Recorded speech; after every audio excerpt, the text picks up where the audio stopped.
With it. What's nice about it, sat nav, you've got all the equipment here. You've got Bluetooth, you've got voice activation, so you can hook your phone in, you can do it all via voice. You've got steering wheel controls to do your cruise control, limiter, radio control and all that kind of thing. You've got all your dials are here where they need to be in your face. The rev counter is there and in your face. You've got the indicator that tells you what gear you're in, which is very nice sometimes. You've got your gauge pods up here. You've got clock, voltometer and oil. Voltometer, we don't need it. Clock, yes, it's good, but I've also got a clock on the sat-nav, and you have to set them independently. And the thing is, the sat-nav keeps time in accordance with like your mobile phone. It keeps good time, whereas the clock, when you set it the same as the sat-nav, after a while it falls behind. So at the moment, this is 2 minutes behind.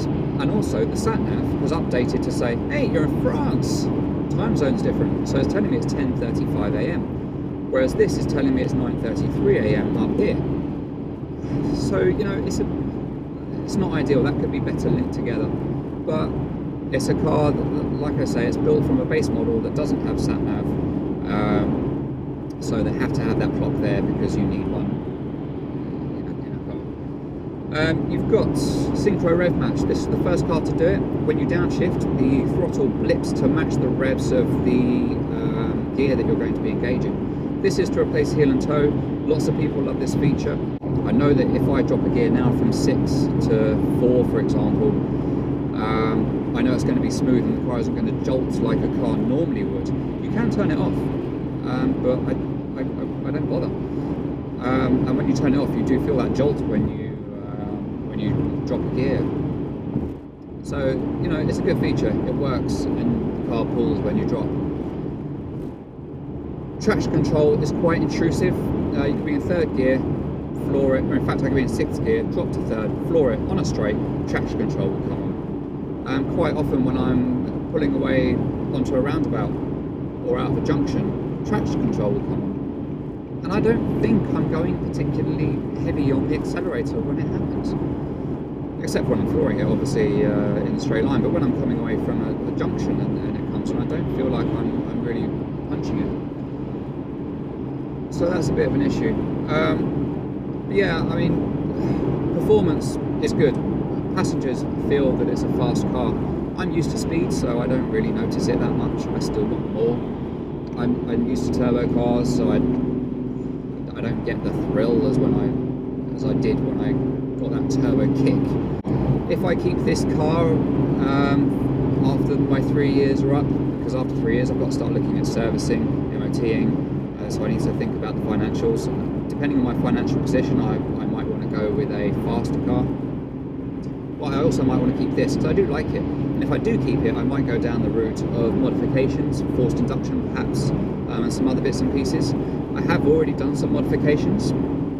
So I've got an aftermarket exhaust. I've got the NVIDIA Gemini, which made it sound a bit beefier.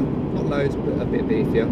And I've also had some high-flow cats and an EcuTech remap done by Abbey Motorsports.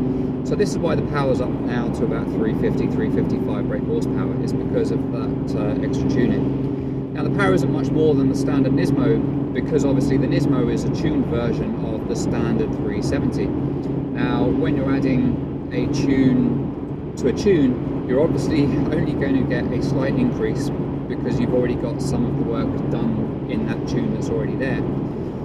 So why did I do it? Well, I wanted the sound and I wanted the performance to be better through the rev range.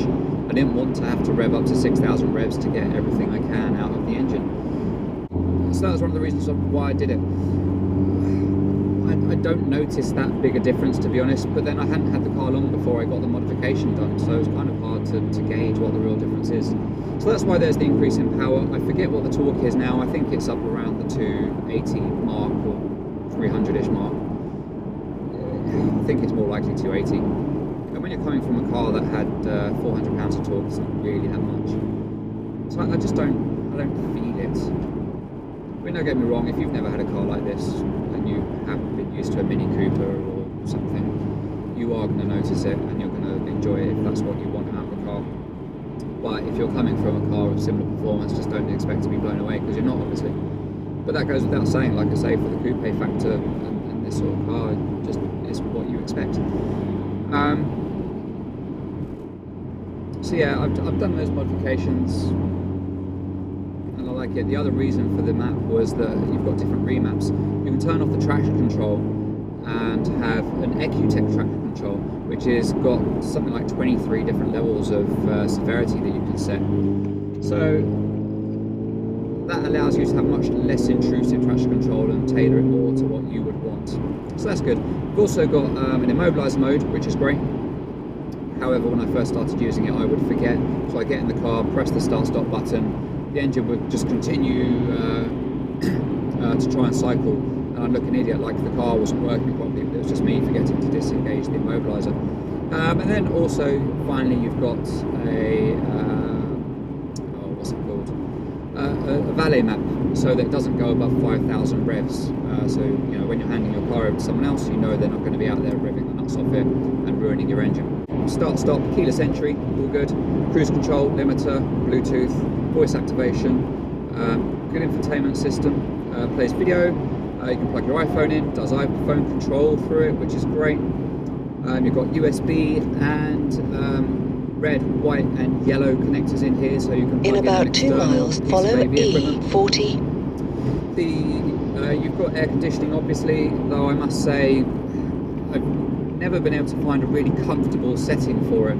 I keep it on 21, but quite often it's really cold, and I haven't found a good position for the vents where they don't blow into my eye and make me, drive on blinking like this. So there's some slight flaws there, but overall I do love the car. In about 1 mile, follow E40. So yeah, if you like this kind of thing, I recommend it. Be prepared going in what the costs are going to be. Be prepared for what the performance is going to be. Do test drive one. You can pick them up second hand. The Nismo is purely a matter of taste. You'd either love it or hate it. I think you've got the 2015 model now. You should be able to find the 2014 at a good discount price. But even then, like I say, you get the GT version that is spec'd up a bit nicer inside that you could probably prefer. And in about 400 yards, speed camera. So, look around. You can get a GT, I think, for about 17,000, which is a good price for a car like this, I'd say. It is a good price. And it's nice, and people like them. So, yeah. That's the Nismo. It's the 370. We're in France. Well, sorry, we're in Belgium at the moment. Follow E40. Next stop, Nürburgring.